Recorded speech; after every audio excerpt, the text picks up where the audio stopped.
মনে তো একটা কষ্ট থাকেই। আমিও তো আজকে বাংলাদেশে একটা ভালো অবস্থায় থাকতে পারতাম। আমি বলতে পারি যে আমার ক্রিকেট ক্যারিয়ার বাংলাদেশে শেষ হওয়ার মূল কারণটা আমার কাছে মনে হয় জাতীয় লিগটা। পাওয়ারফুল কেউ থাকে আপনি চাইলেই খেলতে পারবেন। দৌড়ায় ৪ রান নিস। ওর বয়স ওভার 50। আমাদের এখন পঞ্চপাণ্ডব যাদের আমরা বলতাম সাকিব, তামিম, মুশফিক, মাশরাফি, মাহমুদুল্লাহ।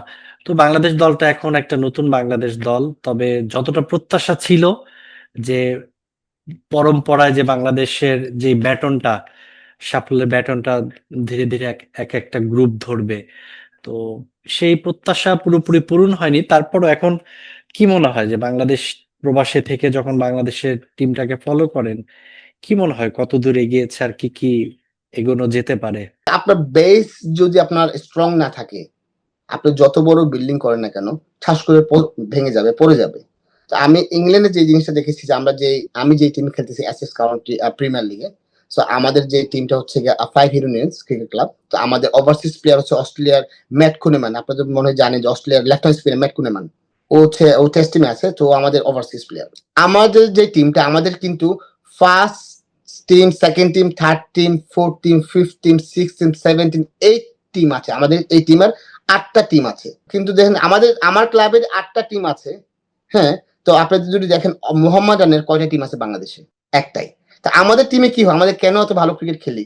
আমি নিপু যদি আজকে এই স্যাটারডে ম্যাচে আমি পারফরম্যান্স না করি, সেকেন্ড টিমে যে প্লেয়ার সে পারফর্ম করতেছে, সে কিন্তু আমার জায়গাটা নিয়ে নিবে next match. Doesn't matter how big player I am.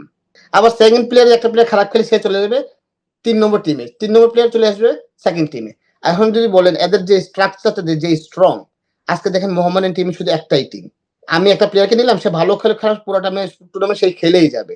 তারপর যদি স্ট্রাকচার যদি ভালো না থাকে, বেসটা ভালো না থাকে, আপনি আশা করতে পারেন না যে বাংলাদেশ ভালো খেলতে যাবে। হ্যাঁ, একটা সাডেনলি এর সময় আপনি ভালো খেলা দেখতে পারবেন যে জিতে গেল।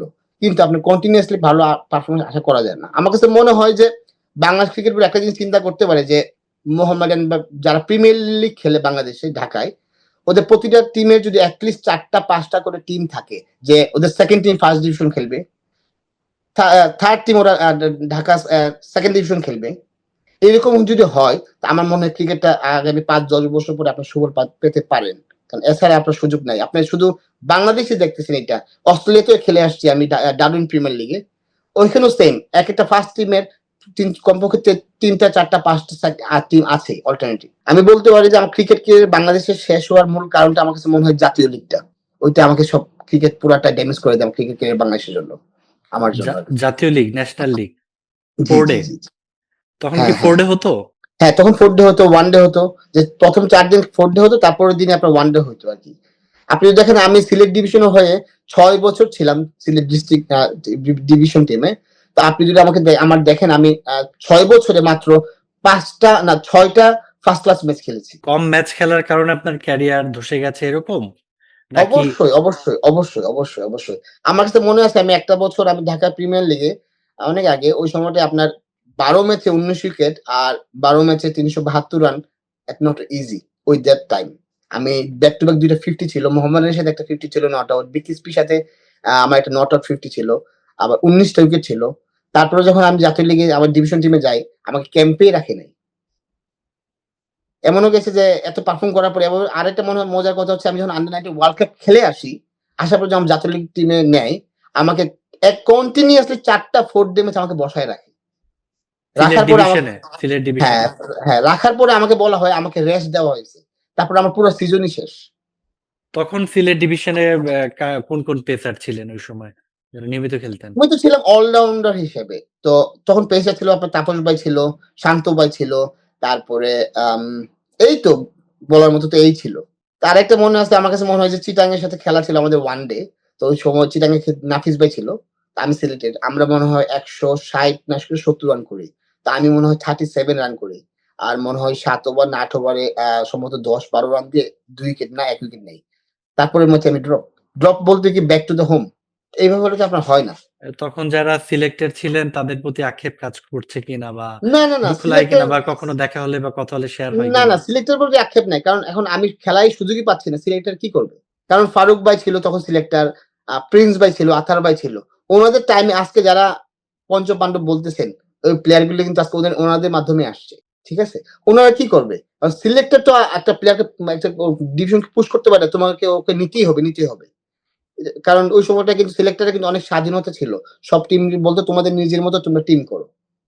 তো আমি তো এই অবস্থা ছিল আমার। না যদি আজকে যদি আমি কন্টিনিউয়াসলি জাতীয় লীগ খেলতে পারতাম, মোটামুটি আমার বিদেশে আসার দরকার ছিল না। অবশ্যই করে মনে তো একটা কষ্ট থাকেই, থেকেই যায়। আমিও তো আজকে বাংলাদেশে একটা ভালো অবস্থায় থাকতে পারতাম। যদি আমাকে ওই সুযোগটা করে দেওয়া হতো। কারণ আমার এখনো কোনো এটার আনসার পাই না যে কেন আমার সাথে এমন করা হয়েছে। আজকে আমার সাথে করা হয়েছে তাহলে আজকে অনেক প্লেয়ারের সাথে করা হয়েছে। আপনি যদি বিলিভ করবেন কিনা জানি না, আমাকে আ প্রচুর পরিমাণ আমাকে নক দেওয়া হয় বাংলাদেশ থেকে যারা current first class player, Dhaka premier লিগের টপ পারফর্মার এবং বিপিএল এ খুব ভালো পারফর্ম করেছে এবং জাতীয় টিমেও ওরা চান্স পেয়েছিল এবং কি অনেক একটা ভালো পেস বোলার আছে যারা জাতীয় টিম ন্যাশনাল টিমে চান্স পেয়েছিল। ওরা আমাকে ট্যাক্স দিচ্ছে, "ভাইয়া বাংলাদেশে এই অবস্থা, পারতেছি না। আমাদেরকে বাইরে একটা ব্যবস্থা করে দেন।" জি, জি। এখনো একই কাহিনী চলতেছে। তাহলে কিভাবে আপনি এক্সপেকটেশন করেন যে বাংলাদেশ ন্যাশনাল টিম খুব ভালো করবে? ন্যাশনাল লিগে এখনো এরকম চলছে আসলে যে যোগ্য তাকে খেলানো হচ্ছে না। হ্যাঁ, এটা আসলে যদি একটা ভালো একটা অবস্থা করতে হবে। কারণ এইভাবে আপনার হয় না। কারণ আপনার যে বেস যে ১ম এ বললাম আপনাকে বেসমেন্ট আপনার স্ট্রং করতে হবে। আপনি ইন্ডিয়ার রঞ্জি ট্রফি বলেন, ইংল্যান্ডের লিগ গুলি বলেন, ভেরি স্ট্রং। আমাদের বাংলাদেশে বলেন, কিন্তু আপনার যদি ভালো একটা পাওয়ারফুল কেউ থাকে, আপনি চাইলেই খেলতে পারবেন। আজকে যদি আমার কেউ পাওয়ারফুল কেউ থাকে, আমি চাইলেই খেলতে পারবো। যে জিনিসটা আপনি ইংল্যান্ডে পারবেন না। কিছুদিন আগে আমাদের একটা ম্যাচ ছিল। নাসির হোসেন তো চিনেন, ইংল্যান্ডের এক্স প্লেয়ার ছিল। ওর ভাই আমাদের এগেইনস্ট টিমে খেলেছিল। ওই প্লেয়ারটা হচ্ছে আপনার ইংল্যান্ডের ওভার 50 ন্যাশনাল টিমের প্লেয়ার। বয়সেও সে খেলছে। ওভার 50 ন্যাশনাল টিম একটা আছে। ওরা কিছুদিন আগে ওয়ার্ল্ড কাপ খেলে আসছে, ওভার 50 ওয়ার্ল্ড কাপ। তো আমাকে জিজ্ঞেস করতেছিল যে, "তুমি খুব ভালো বোলিং করতেছো। তোমার নাম কি?" তা আমি বললাম যে, "আমি আসলে actually born in Bangladesh. I moved to Portugal, playing for Portugal." So বলছে, "Oh really?" সো বলতেছে যে, "বাংলাদেশে কি অবস্থা? কেমন কি খবর-টবর?" আমি বলতেছি, "দেখ খুব ভালো বাট তোমার যে এইজ এ তুমি এখনো প্রিমিয়ার লিগ খেলতেছো ইংল্যান্ডের মতো একটা দেশে প্রিমিয়ার লিগ খেলতেছো। সো আমাদের দেশে হইলে তোমার এই এইজ এ আমাদের হুইল চেয়ার লাগতো।" তখন বলতেছে, "আসলে এটা হচ্ছে এভরিথিং ইস তোমার মেন্টালিটি। তোমার মেন্টালিটি যত স্ট্রং থাকবে, চিন্তাভাবনা যত ভালো থাকবে, তুমি তত স্ট্রং থাকতে পারবা। তোমার জীবনটাকে উপভোগ করতে হবে। তুমি যদি ঘরে বসে থাকো বা সোফায় বসে খাওয়া-দাওয়া করে শুয়ে থাকো, তাহলে হবে না। তোমার হার্ড ওয়ার্ক করতে হবে। You have to be a fit if you wanna see yourself younger." তো এই জিনিসগুলি ভালো। আসলে দেখেন ওরা ওভার 50 হয়ে খেলতেছে। আবার মনে আছে আমার বলে একটাতে সে দৌড়ায় ৪ রান নিয়েছে। ওর বয়স ওভার 50 ৪ রান নিয়েছে। ওই ম্যাচে আবার সে 50 ও মারছে। তো কি বলবেন আপনি?